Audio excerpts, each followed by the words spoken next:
আফসোস আমার জন্ম এই জেলায়, অথচ এই জেলার দায়িত্বে যিনি ছিলেন আমাদের অভিভাবক হিসাবে মাহবুবুল আলম হানিফ, এই কুষ্টিয়া জেলায় আমার জন্ম হবার পর ওনারও জন্ম এই জেলায়, কিন্তু আমার এই কোরআনের কথাগুলো এই জেলায় বলতে দেয়নি। আমার মাথা নিচু হয়ে যেত বাইরের জেলায় গেলে। সারা বাংলাদেশের 63টা জেলায় আমার সমস্যা নেই, শুধু কুষ্টিয়া সমস্যা। বলে না, ও যেন কুষ্টিয়ায় ঢুকতেই না পারে, মনে হচ্ছে জেলা ওনার বাবার জেলা, আর আমি ভেসে এসেছি।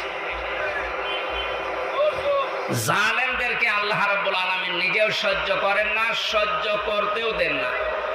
যেন এত অপমান পৃথিবীতে কেউ হয়েছে এই আগস্টের 5 তারিখের পর থেকে আমি তো পাইনি।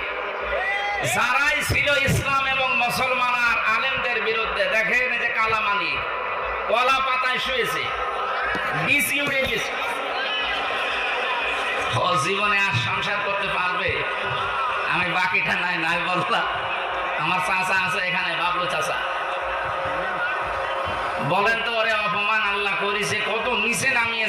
আমার 11 ঘন্টা টাঙিয়ে রেখেছিলেন আপনি, নিচে এসে বলতেন যে তোর কোনো দোষ নেই, আমরা জানি, তারপরে টাঙালেন কেন? পরবর্তীতে জানতে পেরেছি আমাদের অভিভাবক যারে মানতাম ওনার নাকি নির্দেশ ছিল এই, নাউজুবিল্লাহি মিন যালিক। আপনি এত নিচে নামতে পারলেন? জীবনে ওনার সামনাসামনি মনে হয় আমি একদিন হয়েছিলাম, তাছাড়া আমার জীবনে দেখা নেই। কার কান কথা শুনে কি শুনে এই কাজ করেছিল আল্লাহ জানে। সম্মানিত ভাইরা,